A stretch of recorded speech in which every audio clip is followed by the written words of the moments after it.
Hello, in this video overview, I'm going to show you what I think is probably the easiest way to invite a parent to a conference or personal meeting. Knowing that parents are going to be more diligent about using this resource, I'm not so concerned about using calendar.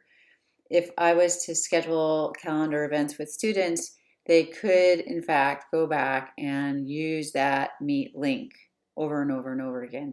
And that's why we always want students to use nickname links or the Google Classroom link.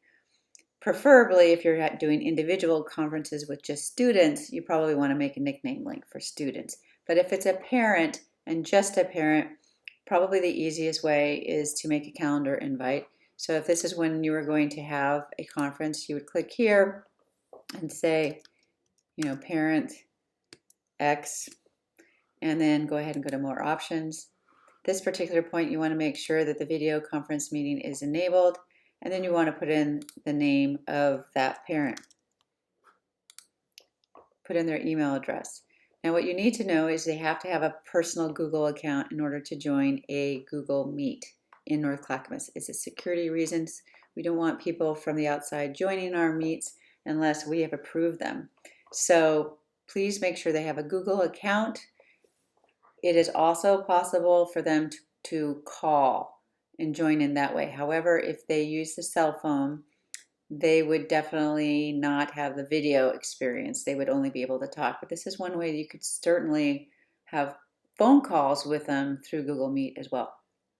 So I've added my parent and I have my time and such forth. Before you save this calendar invitation, I would recommend that you go to the default visibility and change it to private.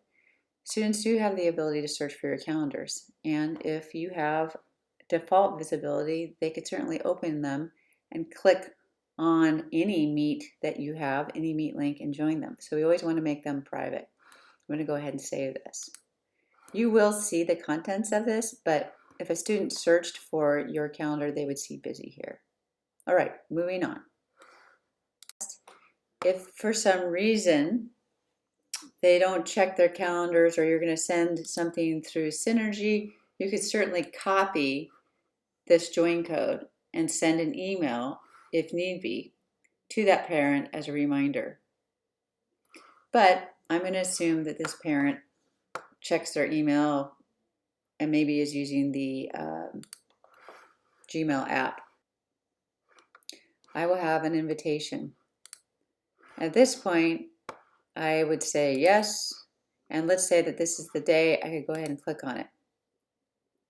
Allow the camera to dismiss and hide this. I'm coming in as a parent. Now, it is asking me to join, which is still a really great thing. So, as the staff member, you would need to get to your meeting. I'm going to turn these off. I'm going to join. And here I am. I'm in the meeting. So this person is going to ask to join. I can see that I have to either deny or admit. And if I admit it,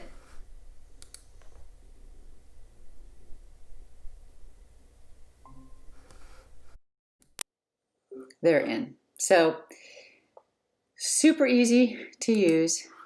The only other way that we could do this is if the parent had a calendar invite on their phone, they could use a phone number. So as we look back at this, we can see here, if they have a phone, you could certainly send this to them. However, they're going to have this. They could go to their calendar. So if I went to my calendar and I use this right here from my phone, I would just need to put in that PIN.